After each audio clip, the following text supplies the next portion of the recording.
Cold game.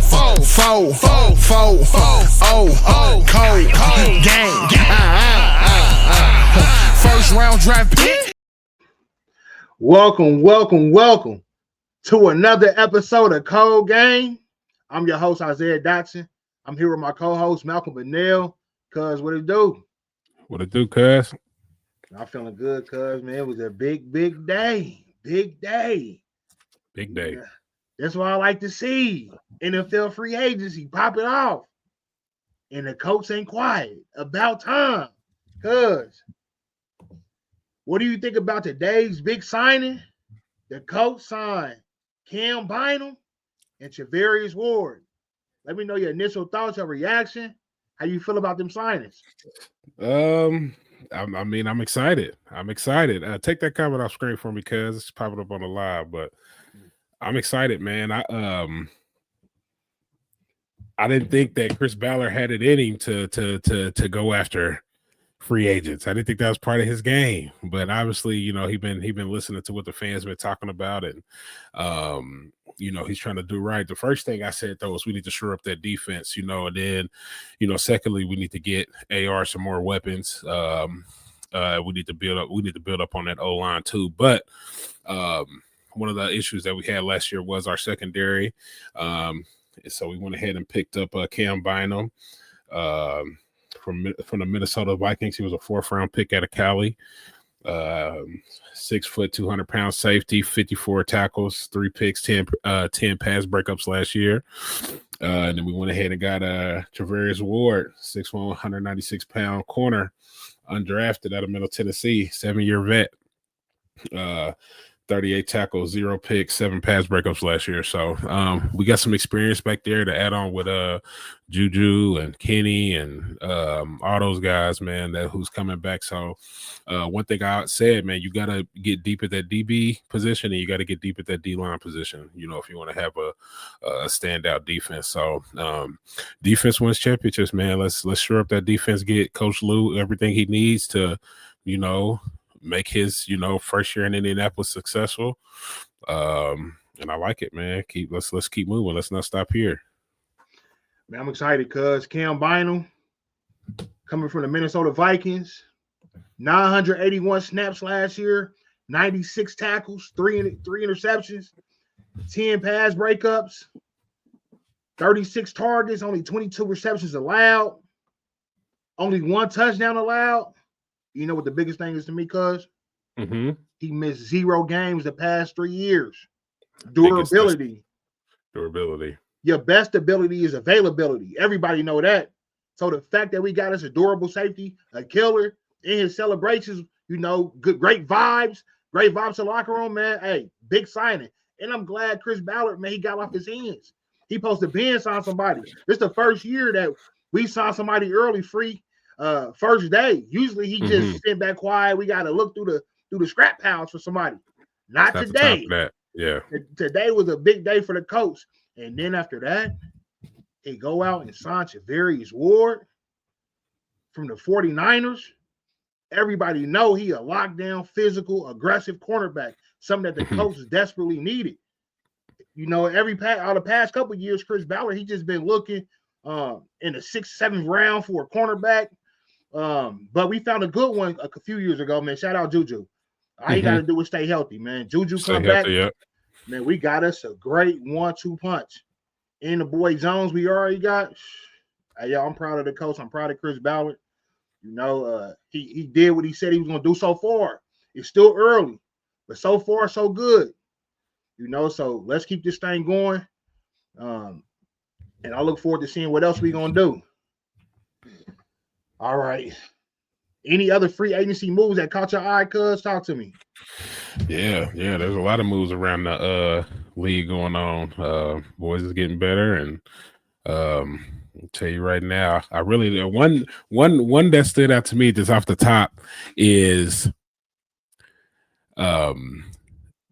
your boy left the Steelers and went to the Jets. What's his name? Come on, cuz you know what I'm talking about. Justin Fields. Yeah, Chris Ballard came out earlier last week and he said that he wanted to bring some quarterback competition to to the Colts for Anthony Richardson, and one of the names that popped up was Justin Fields. Now, with that being said, Justin Fields taken off the board. You know what I'm saying? They sold him up out there in New York. So who does that leave us, cuz? I see Daniel Jones still out there, Russell Wilson still out there. I don't know. That's why I was thinking that Daniel Jones. I don't know. I think we're in a position of where we need to find franchise talent, where we need to find boys who's going to be here for years. Not saying that if we sign Daniel Jones, he's not, but are we looking for him to be our franchise quarterback? Because that's when you say quarterback competition, to me, that means you're looking to bring in somebody to compete for the starting position with AR to compete. We brought in AR to be the franchise quarterback. We wanted to build around him. That means you're bringing in somebody to compete with him for us to build around. So I don't think you're bringing in somebody to, I mean, maybe as a decent backup, you know. But if we talking about AR playing backup quarterback next year, I don't know if that's that. I don't like us wasting a top 4 draft pick on a backup quarterback, you know. So I mean, we'll see how that quarterback competition goes. But that Justin Fields pickup just kind of made me think like, hey, we either we thinking about drafting or we thinking about you know, picking up one of them free agents. So hopefully it's not Daniel Jones, but Justin Fields, and then Sam Darnold went to Seattle. Sam Darnold to Seattle, he was another target we was looking at. So with both of them being off the board, man, it's getting critical. I don't know who we looking at, but I'll tell you a guy who we should have our eyes on. That boy Jackson Dart out of Ole Miss. Now I understand Shador, you know, he's out there. I understand Cam Ward, he's out there. But for the Colts, where we position that, being number 14 in the draft, it's almost unrealistic for us to go up and trade up and get one of them dudes, especially when you start a young boy on the roster. But if we was to invest in a pick without having to trade up and go grab him, I'd rather us sit back and wait for Jackson Dart to fall off the board. I see a lot of potential in him. But for out of the free agent quarterbacks that's left, I don't feel good about Daniel Jones if you bringing him in to compete, because he was just, as far as accuracy, he probably had just as bad as accuracy issues as AR. Mm-hmm. He's not a guy that's gonna move the needle. He's a guy that's gonna underwhelm, and the morale gonna go down low because he ain't did nothing but stink up whole stadiums. Right. Any man that's running full speed, nobody around him, but he slip and fall. Come on, man. You're in trouble. You'll never slip and fall when the boys is chasing you. right. Yeah, so man, that's not inspiring. So hopefully Chris Ballard has a plan. I think we need to go ahead and let AR ride. Bring in competition, but not, you know, AR, that's our guy. That's my guy. I like him, you know. He didn't have multiple game-winning drives. When he's been out on that field, he's been killing, but he just needs to stay healthy. That's the biggest thing. Just stay healthy, AR, and then everything else will work itself out. All right, so we're just gonna go over a couple more moves. Just a couple more, because free agency was crazy today. Mm-hmm. We had that boy Najee Harris. He signed a 1-year deal with the Chargers. Worth up to $9 million. How you feel about that move, cuz? I like that move better for the Steelers than I do for the Chargers, in my opinion. I mean, I feel like they cut their weight with that. Najee has had some decent games. He had some good runs, some good plays, but I just don't think he has been the back that everybody expected him to be. You know, so I've never understood why the Steelers they stuck and kept with Najee for so long. I just think he just doesn't add that piece of running. I think he's steady. I think he's gonna get you 2-3 yards a carry. You know what I'm saying? But I don't see that big playability with Najee. So I mean, maybe the Chargers, you know, they got a plan for him, obviously. But I like that move better for the Steelers, freeing up that, you know, some more running back spots. Remind me of Trent Richardson. Exactly. I mean, and I think Trent might have been, he had some, I mean, even his college days, but he had a little more, you know, wiggle and shake to him. But I don't know. I wonder, do they plan on giving that backfield to Cordell Patterson, or what is the Steelers going to do? So I don't know. That'll be interesting to see. They definitely came down here and gave us a run for our money last year. That's for sure. Mm-hmm. Geno Smith traded to the Las Vegas Raiders. How you feel about that move? He linking back up with his guy. You know, his guy wanted him. He went to go get him. I like that. I don't now. With that being said, I feel like I don't know what Seattle's doing. I don't know if they just, getting loose and getting ready for the draft or what. But because they gave up DK and then they let Geno slide. So that, I mean, they went ahead and signed Sam Darnold, which. For Sam, I'm like, who you gonna throw it to? You ain't got DK, you ain't got Lockett. I mean, I don't know. I mean, is there any more receivers out there in Seattle? I mean, I don't know what they plan on doing with that. They cut Tyler Lockett, so he ain't gonna be over there no more. Lockett. You're right. They just got Jackson Smith and Jigba. I don't know. Maybe he came on last year though. I mean, he's a true killer, but outside of him, they need another guy. Yeah, they definitely need another guy. Plus, Sam Darnold, he was really mid until last year. But he became even more mid, borderline trash when that game was on the line. When it was time to, secure that conference. When it was time to secure that division, when the playoff came, no show, disappeared. Fell face first. So they taking a big risk. They taking a big risk with him. Dre Greenlaw, he went to the Denver Broncos. How you feel about that, cuz? The Denver Broncos trying to come up. They're trying to build around that young quarterback out there. I like the Denver Broncos. They came out of nowhere to me last year. The Broncos always gonna play some good defense, but they came out of nowhere, man. With that, so I think that, you got to strike while the iron's hot. I think they had a hot year last year with Bo Nix, and they want to get that. Keep that defense getting shored up, so I think they'll probably make some moves on that offensive side of the ball as well. All right. Yeah, we talking about NFL free agency, big moves all around, but especially for the Colts. We went out and got our guys. Cam Bynum, Charvarius Ward. We got weapons for our new defensive coordinator, Big Lou. So, you know what to do. Coach, come on. What's next? Who we getting next? It ain't over. We need more big moves, more signings, Spin that chicken. Yeah, spin that chicken. and keep that momentum, man. You doing what the people want to see. Keep that momentum, man. And that momentum means a lot coming into that season. That gets the fans happy. That gets the crowd happy. My parents are season ticket holders. They're at every home game. So I know when y'all make moves like that, it makes those, true diehard fans proud to be Colts fans. So, and we ain't had a lot to be proud about these past few years. So, make us proud and keep making moves. Right. Chris Ballard, day one, thank you. Good job. Keep it going. Give him a grade offseason grade right now, cuz what you giving Chris Ballard right now? Hey. He got an A. Okay. He got an A. So far, so good. Hey. Hey. But the grade changes day to day. That's right. So we're gonna have to judge you on tomorrow. So good job so far. Moving on to the NBA, the Pacers. We got our head kicked in, man. We lost to the Bulls. Aired us out. 121-103. Another game without Tyrese. Nobody stepped up. We let Kobe White and Josh Giddey.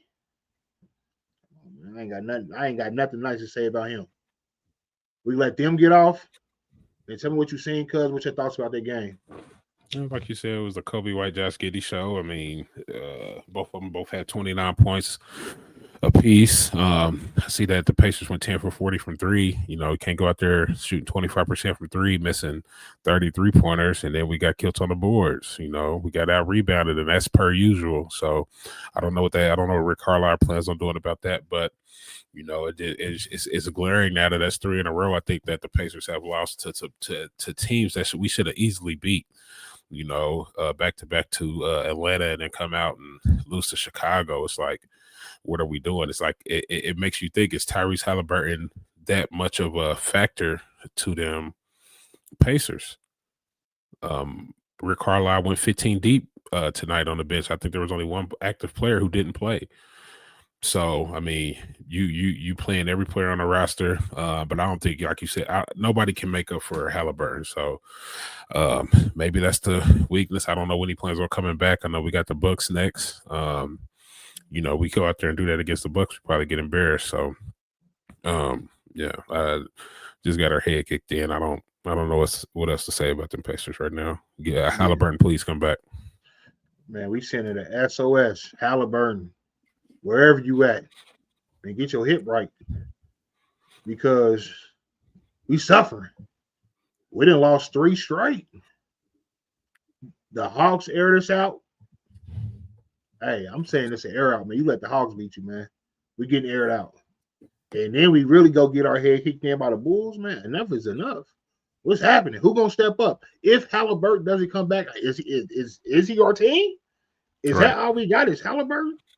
Obviously. It's pathetic. We need our all-star Pascal Siakam. Where you at, bro? SOS. We're sinking. Come through with a big game. Automatic mathematic. Bro, you were sitting out. You should be nice, warmed up, and healthy, ready to run up and down that court, man. Come on. Miles Turner. Bro. What's happening? Nimhard. Are you there?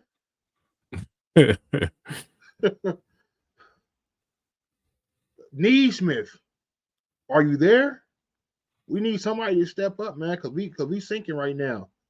Where we at? Where we at in the East right now? Because we done lost 3 straight. So I think we still hanging on to that number 5. We was a half game ahead of Detroit, so Detroit might have snuck up and got us because they kind of been hot. Let me see. Yeah. See what we spend. Oh man. Oh yeah, we still at number 5, but Detroit creeping up on us.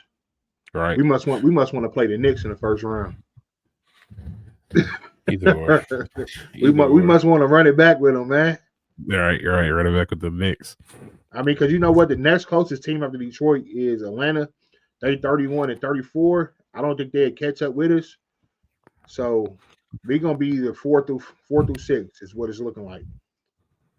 So I mean, hopefully we stay where we at. I mean, we might want to go down to 6, to be honest. It might be a method behind the madness. You say you think we're gonna probably want to see them Knicks, huh? Man, they trying to duck smoke with Giannis, man. They ducking smoke. Hey, they ducking smoke. Hey, I get it. Hey, you gotta be strategic. You gotta be strategic. I mean, maybe they see something I don't see. Maybe because they see that guy. Yeah, they see it. They see Giannis creeping up. They say, hold on, let's get away from that guy. So who would that be? That's right. They said they want to. I mean, but shoot, after they go ahead and dust Detroit off, we're gonna have to see him eventually. So I guess it's better for revenue if you can, as far as you can extend the season. I'd rather see him in that second round because right. Giannis fresh into the playoffs. We beat him last year. You know he wants some smoke. Yeah, definitely want the smoke. The Knicks want everybody wants to smoke with the Pacers though in the East. Everybody, Boston. New we York. ain't got nobody. We ain't got nobody for Giannis. I tell you that right now. Nothing. He gonna get them all on Miles. It's gonna get ugly. It's gonna get ugly. We got to outscore him. That's gonna have to. We got to run that, push that pace, and outscore him. Make Brook Lopez run. All right, man. Hey, cuz it's something I want to talk about too. Something that we didn't get to talk about yesterday. Something that either it rubs you the wrong way or you totally understood yesterday or 2 days ago, or maybe was it 3 days ago at the Lakers' latest game. LeBron, he saw Stephen A. courtside, ran down on him, pressed him. Walk him down. What was said wasn't totally understood, but afterwards it was explained. What are your thoughts about Bron running down on Stephen A. to clarify him? What he been saying about Bronny? What's your thoughts on that situation, cuz?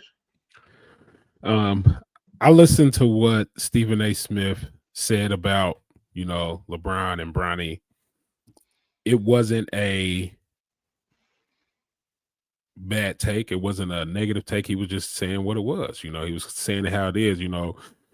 We live. I mean, that's the space that you live in as being a media member. You got to report on stuff, good, bad, or ugly. But as far as LeBron, they're going to talk about your son. I mean, maybe it's something personal with Stephen A. Smith that, we don't really know. I mean, people talk bad about LeBron every day. I've said this. You probably can go back on ESPN, for the past 20 years, and they said LeBron James' name at least once a day. So, I mean, people are always talking on LeBron, and they're going to talk about your son even worse, Now, why he decided to go check Stephen A., I think that might be personal, in my opinion. I mean, he hit him with the Will Smiths. Keep my son's name out your fucking mouth. I thought he should have slapped him, but nah, he shouldn't have did that. That's not LeBron's character, but I don't know.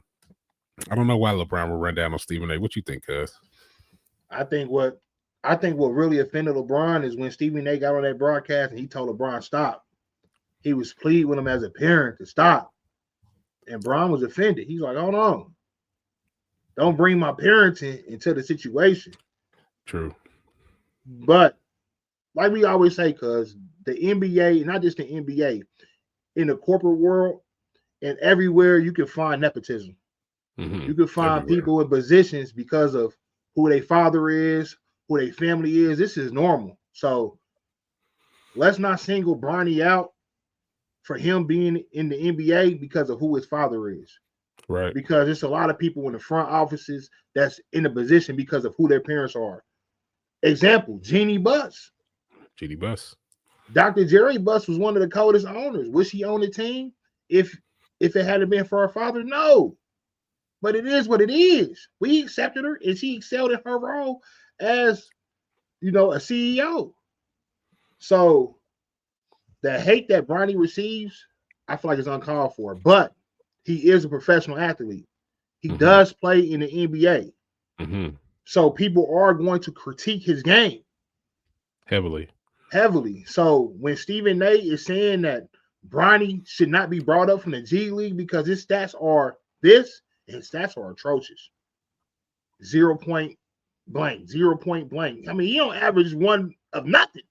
Mm-hmm. Those are just facts. So he probably shouldn't be in the NBA at this current moment, but he's getting around because of who he is, and that's cool. That's cool. He's killing in the G League, which is cool. That's what he's supposed to do. Develop your game and shine where you're going to shine. But, Bron, you cannot be taking the defensive. You cannot be running up on dudes on the sideline. Yeah. Hey, yo, I understand. Hey, we from the Midwest too, so we fully understand, what it's like to when somebody is confronting your people and you feel like you got to stand up for them and you got to let it be known. We understand that. But you are courtside. You're one of the most popular people in the world, not just NBA players, one of the most popular humans. And I like how Stephen A. handled it. When it's no big deal, man. Hey, he was talking to me as a parent. I understand. That's cool because Stephen A. he does have a career. He is in certain circles and networks that he can't jeopardize really blasting LeBron on first take. He can't even do that. So I respect how he handled it. He handled it like a grown man should. Hey, it's nothing. Hey, it's cool. When I see him, I'm talk to him. Ain't nothing. That was cool. That was a player response. But Stephen A., if you happen to get a chance to talk to Bron in an appropriate setting outside of the cameras, I would let Bron know, hey, yo, bro, that wasn't cool how you ran up on me, man. We're going to have to talk about this, man. What's up? Yeah, I said it, and your son's not playing good. What is it? I didn't buck up on the sideline because Stephen A. would have been the one getting kicked out the game. Right. Not LeBron. Right. But when they do get a chance, he do got to have a man-to-man clarify that situation. But I applaud Stephen A. for the way he handled it. But Bron, I understand dude was talking about your kid, man, but you got to chill out, bro. That's my thoughts on the situation. Definitely. You got to chill, man. That's not the worst you're going to hear about LeBron. I mean, like I said, it has to be something personal with Stephen A. Smith because I mean, Stephen A. even said it. He said, "Me and LeBron, haven't always been gravy. They don't always see eye to eye. So now, and I think LeBron probably takes it a little more personal because, Stephen A. is one of the bigger names in sports take media.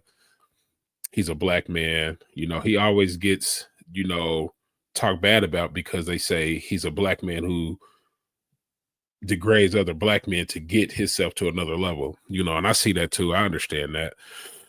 You can be more positive, but in that media award, everybody wants the hot take. Everybody wants to stir the pot a little bit, and LeBron is like, hey, not at the expense of mine, not at the expense of mine. So I think in that situation, a Stephen A. Smith will probably need LeBron before LeBron needs a Stephen A. Smith. So LeBron could see, he could be like, to hell with Stephen A. Smith. Stephen A. Smith can't really go there with LeBron. If he wants to draw that line in the sand, we'll see how that goes. But hopefully, man, them is two great black men in the community, man. Hopefully they can squabble that up and square that away and keep the main thing. Like you said, squabble that up, cuz. Squabble that up. What that mean, man? Hey, however they got to handle that, keep it off camera. You know what I'm saying? If somebody got to get thumped up, lumped up, then they'll handle that.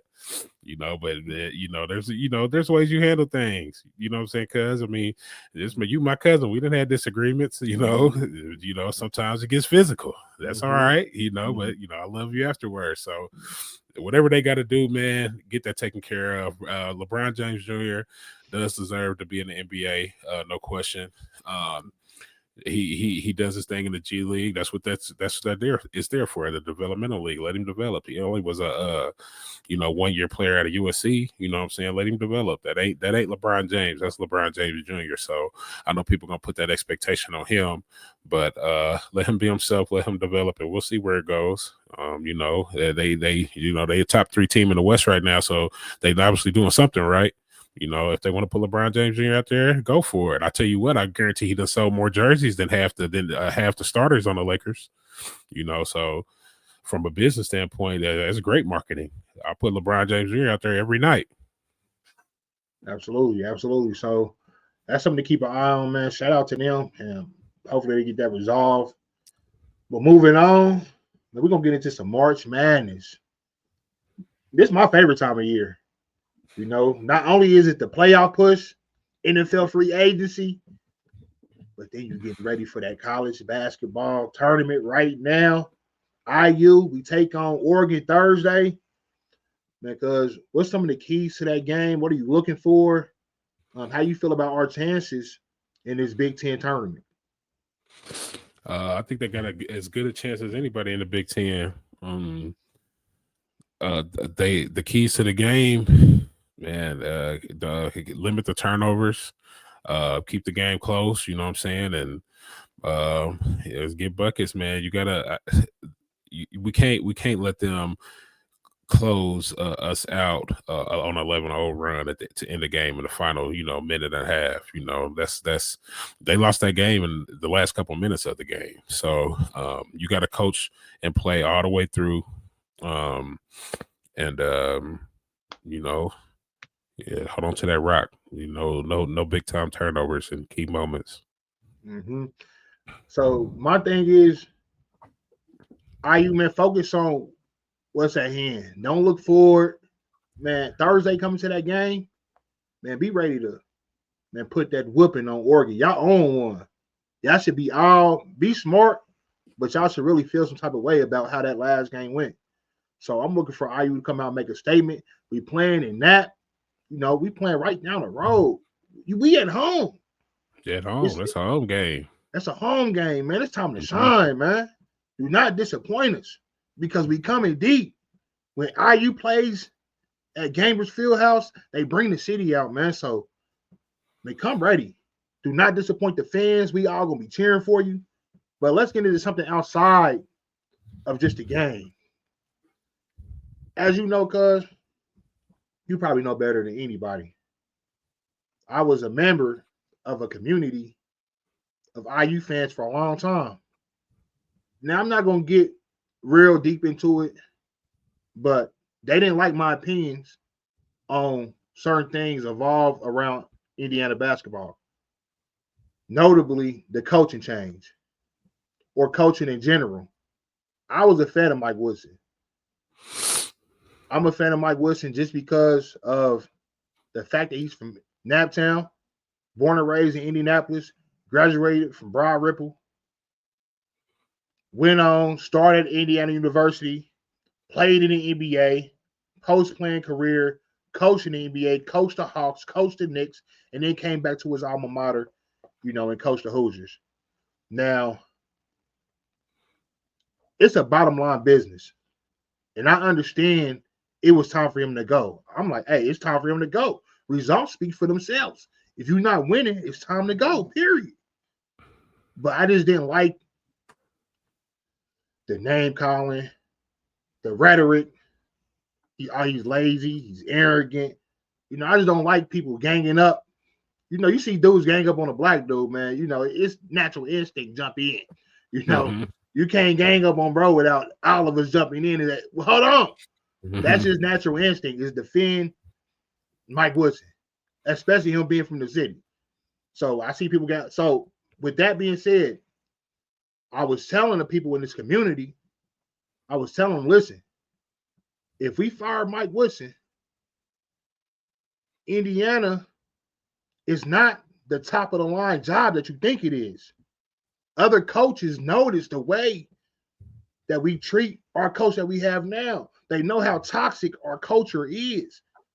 They know how toxic it gets. The expectations are through the roof, off the rip. We expect to win the championship first year. I expect to win the championship first year. I'm very unreasonable, but coaches understand that.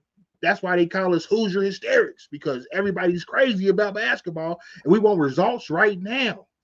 And coaches is like, do I really want to step into that pressure cooker? Some coaches are like, no. But the fact that I voiced that in this community and said, listen, Indiana is not the job you think it is. Top of the line coaches, they do not want to come here for XYZ. And I think we're going to have to go down the list and we won't find as good as coaches what we think we are going to find. They're like, oh, no, we got plenty of resources. Indiana is definitely one of the top jobs. This dudes that's running, that's begging to be the head coach. Look at us now. Brad Stevens already came out and said he don't want to coach. He's out the picture. Dusty May, Indiana native, went from FAU to Michigan. He already signed his extension, came out and said behind closed doors and publicly, I'm staying at Michigan. Scott Drew, Indiana native, grew up in Valpo. He already came out and said, I'm not going.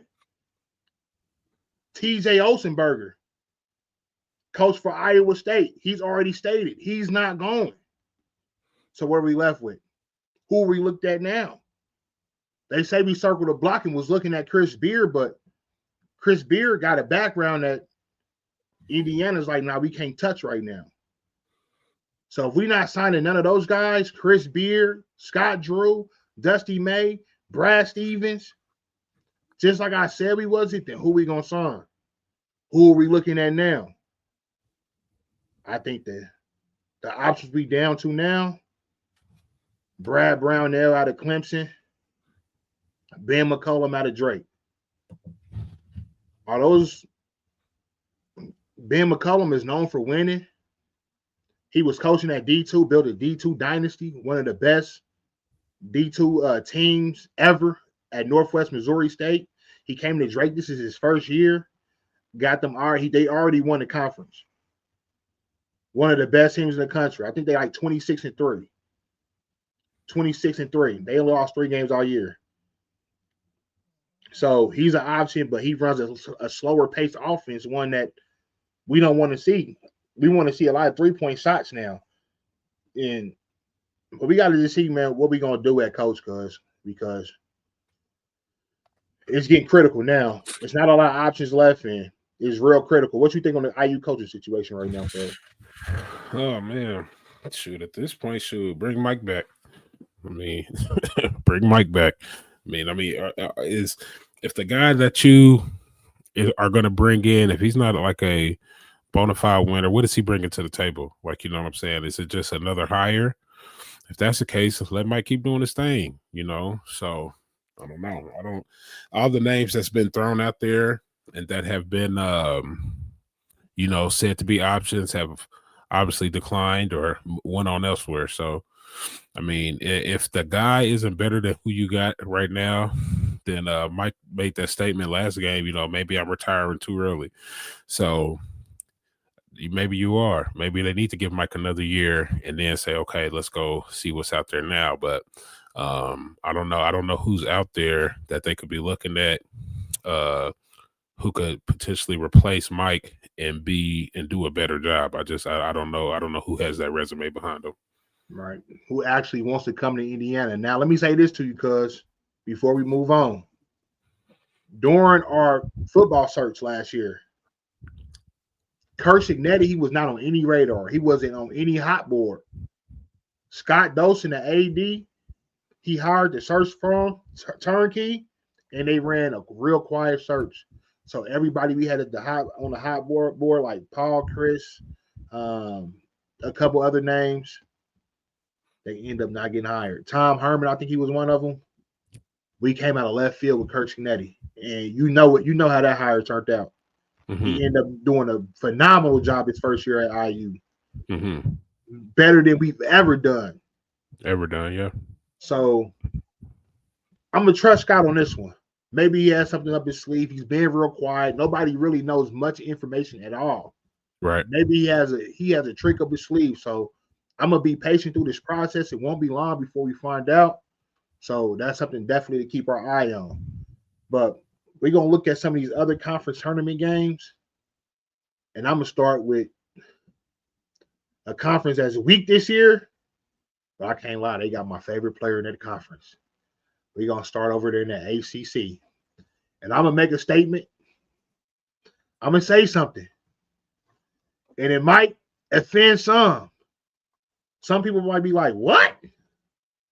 But these are just facts. One thing about us, one thing about Coldgame, if we speak it, then we come with facts. If Cooper Flagg wins the national championship, the ACC tournament championship, he's already been named ACC Player of the Year, ACC Freshman of the Year. He's already won the ACC regular season championship. If he wins the ACC tournament, if he wins National Player of the Year, and if he wins the national championship, he will be the greatest college player of all time, greatest college freshman of all time for sure. Mm-hmm. What are your thoughts when I say that, cuz? How do you feel about that statement? You have to go out and do some heavy research on that one, cuz there's been some killers, you know, especially some freshman killers. You know, you think about Kentucky, you know, with they runs and, you know, things of that nature. But I mean, Cooper Flagg's like that. That's for sure. Now with the accolades, you get all them accolades because, I mean, you got to be in the conversation for the best. I mean, especially doing it, you know, a fresh 18. You know, we just said he just turned 18 in December. So, I mean, if you can come win ACC Player of the Year, win the ACC tournament, you know, win the whole thing, you got to be considered. If you're the best player on the best team, you know, you got to be considered one of the best. So I can't put that on him right now because I can't say he is the best. If he does that, you know, if was a fifth, you know, well, I'll be loose, you know, but if he does it, because we're gonna bring that conversation back up for sure. He's only 17. Here's my thing. He's 17 years old. Well, he was 17 when the season began. He turned 18 during the season. Averaged 19 points a game. He's already won ACC Player of the Year today. Won ACC Freshman of the Year. He's already won the ACC regular season. If he wins that ACC tournament, if he wins National Player of the Year, if he wins the national title, and if he's named the most outstanding player of that tournament, I don't think there's much else that needs to be said. Definitely the greatest freshman of all time. And I know, check this out. Hey, yo, shout out Up, man. Because if You know Up he watching tuned this in. right now, I You know know he tuned in. he on fire right now. I I already know one name in his head that he's already gonna say. Who he gonna say, cuz? don't know who you thinking. He gonna say Magic Johnson. Oh man, Pops, if you watching right now, get in them comments, Pops. I know we need. I know your nephew over here making some crazy allegations. I We can need hear to him hear right from now. you. Fire it up. Fire it up. Well, we You know, gotta he do some definitely gonna have something to research. say. We gotta do some research on who resume could stand with that man Cooper's, man. But mind you, he was 17 when he entered this season. He's 18 now, and he's running through shit. Let's just keep it a buck. I heard that he might be thinking about coming back. Like he ain't even worried. They said he already getting that chicken and that NIL money, so he ain't worried about the signing in the league right now. They said he might come back for another one. Never. Never. Not even a question. Say you going right to that league, huh? Number one pick. Number one. I don't know. I mean, at first, early in the season, I was like, oh, Ace Bailey. He had the profile to be a number one pick. Him being 6'9", 6'10", jumper, handles. He got the profile to be the number one pick. But he ain't like Coop though. At first, I didn't think Coop had the jumper like that. Cooper been knocking him down. He has. I thought Cooper was, I thought he was gonna be sweet when he came to the, to the NCAA, when he got to the D1 level. Oh man, he didn't rose to the occasion anymore. He didn't let all of them know. I don't care if I'm 17. I don't care if I'm 18. I'm better than you. I will yam on you. I'm going by you. I got better dribbles than you. And my squad's loaded. So the talent around me is only gonna make me look better. Hey, yo, that boy's a problem. When he gets to the NBA, I don't know if he'll be on that same level, but right now, almost unstoppable. If he came back for another year, cuz it would be unfair. That's how cold he is. Yeah, I agree. All right, let's go. Let's go to the SEC, cuz SEC loaded this year from top to bottom, loaded. You got a lot of great games, a lot of great teams. Let's see. Let's go to the SEC standings, and we're going to give you our thoughts on it. If you haven't already, make sure you subscribe, man. Go to Cold Game Sports on our Facebook. Make sure you hit like. Then go to our YouTube Cold Game Podcast. Make sure you subscribe there. Go to our Instagram, Cold Game Sports Network. Follow there. Make sure you follow Cuz. He has his tag on the screen. He's at that name on IG, on TikTok, on Twitter, formerly or X, formerly known as Twitter. Tap in with us, man. So let's see. That Southeastern Conference, man. Loaded. You got Auburn, 27-4 overall. Florida, 27-4 overall. Alabama, 24-7 overall. Tennessee, 25-6. Texas A&M, 22-9. Kentucky, 21-10. Missouri, 21-10. Ole Miss, 21-10. Mississippi State, Vanderbilt, Georgia, Arkansas, 19-12. Oklahoma, 19-12. I mean, it's really not a bad team in that conference, man. They really loaded, man.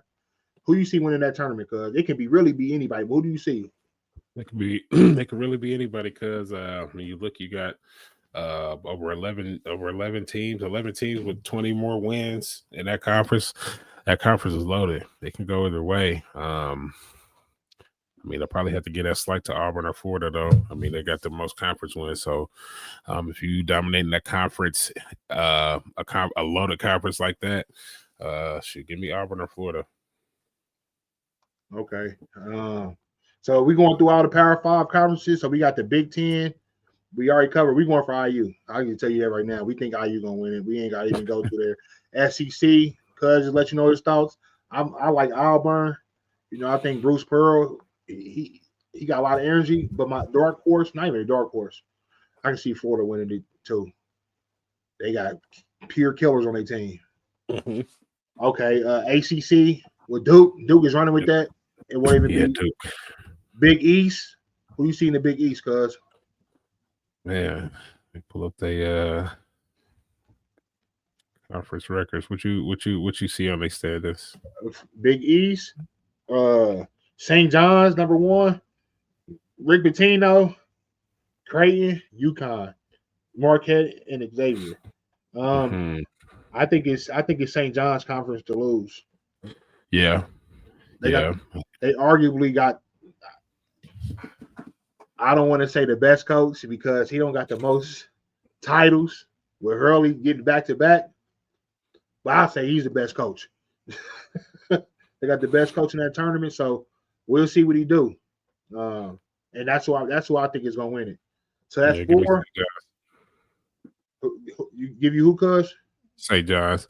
St. John's, all right. And then we got the Big 12.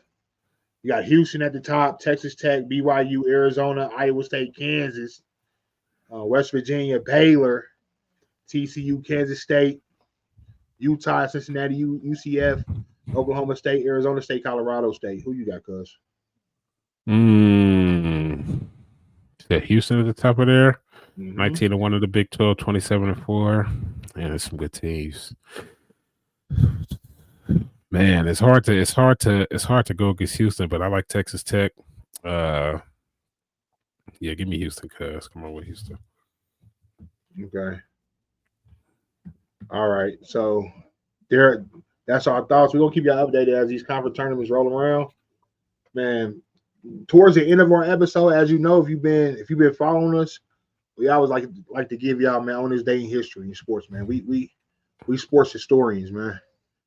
We like who's that guy name on ESPN that used to come on? He gave you everything, all the stats, all the facts. They call him the snobs. The Snipes. That's his name. Man, he knew everything. Mm-hmm. But they call me the brains. Everybody know. So we're gonna give it to y'all, man. And this is not off the top. We looked this up on this day in history. 2010. No more Garcia Parr signed a one-day contract with the Boston Red Sox to retire as a member of the team, including his illustrious career where it began. No more Garcia Parr. He had one of the coldest names in baseball history. I always just remember every time I see his name, it just sounded like a baller, huh, cuz? Man, my baseball fandom, because I'm not gonna lie to you, came from playing MLB, the show, as a kid, and that was one of my favorite teams on there. Was in Red Sox, man. He said Manny Ramirez, Big Papi, you know that Domar Garcia Parra. You said that rung some bells, you know, back in the day. So shout out to him. He said he signed that one-day contract so he could retire as a Red Sox. I gotta say this too, cuz. So in that, we don't have a professional baseball team, a major league baseball team. We got a AAA team, the Indianapolis Indians. So I had never been to a baseball game, a major league game, my whole life. My first major league game, I came to Boston. Went to that big green monster. Mm-hmm. Seen them Red Sox. And boy, was it a baseball game to remember. It was lit. It was like a party. Mm-hmm. I ain't never been to a real baseball game, so I went to that game. I was like, oh, we here. I see baseball is meant to be a party when you inside the field, huh? Yeah. Everybody, we wasn't even watching the game. The game was 9 innings. It's a long game. We in there toasting it, high fiving. I'm talking to the left. I'm talking to the right. I'm talking behind me. I'm in there making friends. Uh-huh. It was dumb lit. Let me ask you this: what's more lit, that big green wall or that Bud Light zone? Definitely that Bud Light zone. That's just a different feeling when you in that Bud Light zone, ain't it? That Bud Light zone is different, man. Yeah, if you know, you know. Go down and look over the field. Mm-hmm. Oh, it all opens up. That's the thing, cuz I like to look over that, over the railings and just see everything open. You know, I'm like, man, you see everything so open, like you breathing that football air. It's something different, man. Hey, Lucas Oil is a beautiful stadium. All right, we're gonna move on. 1995, Michael Jordan announces departure from baseball, leading to his return to the NBA, where he would secure 3 more championships with the Chicago Bulls from 1996 to 1998. Wow. Michael Jordan, man. Shout out to him. Man, he retired from the game. He retired, said, I'm through. Went and played baseball. And then came back and won 3 championships. Man, if that ain't cold, I don't know what is. That's cold game. Cold game. All right, now. And in 2010, the Montana Grizzlies clinched the Big Sky Conference title by narrowly defeating Weber State 66-65, earning a spot in the NCAA tournament. That's college basketball. The Montana Grizzlies, they clinched the Big Sky Conference title to narrowly defeat Weber State 66-65, earning a spot in the NCAA tournament. You know what I'm going to do, cuz? Now we got to look that up. Because if they defeat them, Weber State, if I'm not mistaken, ain't that where Dame played? Yep. But I don't think Dame would have been there in 2010. 2010? Who was on Weber State 2010? Matter of fact, let's look up Dame. Yeah, when Dame come out of Weber State? Weber State.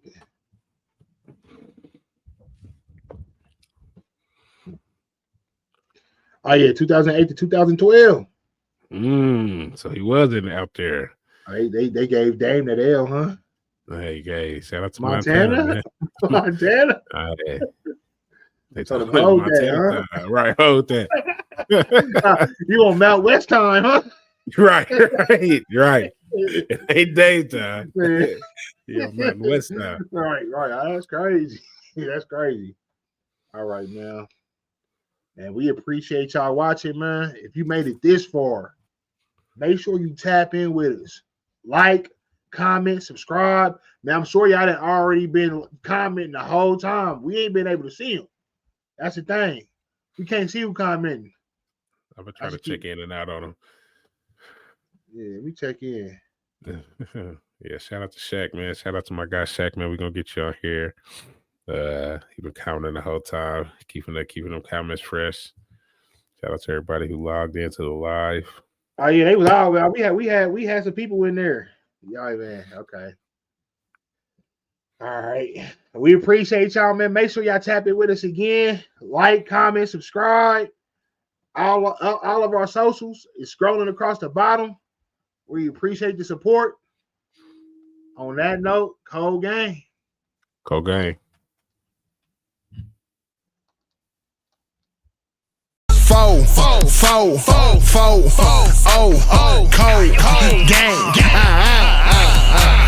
First round draft pick.